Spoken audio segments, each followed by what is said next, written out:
Hi, this is Asean Now and you're watching the Weekly Wrap.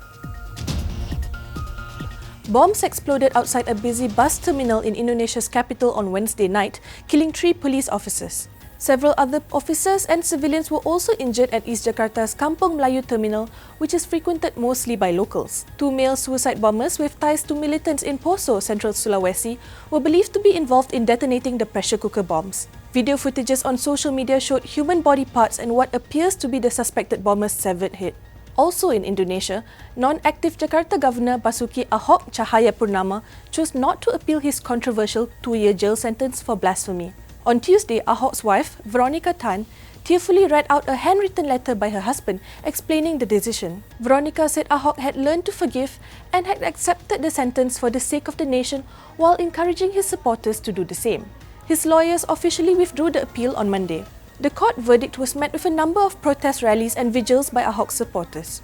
Next in the Philippines, armed militants barged into a cathedral in Marawi and took hostages, triggering martial law across the southern region of Mindanao. The lives of a priest, 3 church workers and 10 worshippers are uncertain after the militants have threatened to kill the hostages. The militants who declared allegiance to the so-called Islamic State have already beheaded the local police chief at a checkpoint.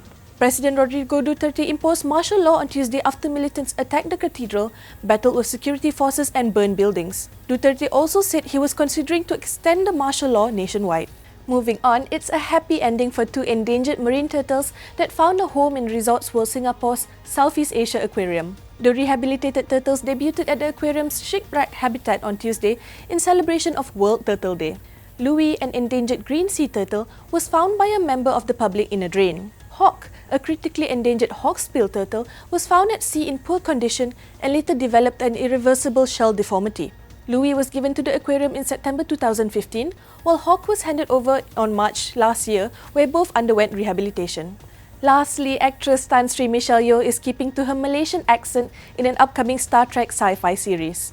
Yeoh was featured speaking with distinct Malaysian-tinted English in her role as Captain Philippa Georgiou in the newly released Star Trek Discovery trailer.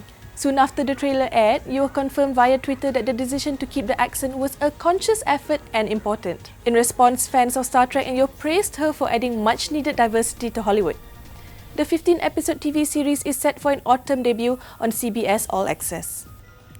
We now head over to Bangkok with our media partner Nation TV for the latest roundup from the northern ASEAN region.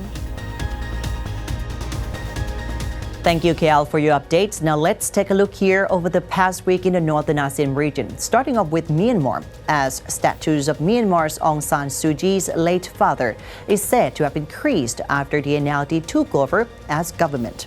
Makers say that the orders of the statues of General Aung San have been increased. The increase in demand for these statues started in 2015 when the party took over as government.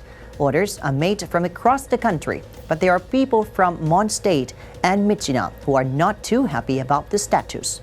On to the next top story in Vietnam, as officials in Ho Chi Minh are planning to make street signs bilingual, meaning that they should contain both Vietnamese and English words.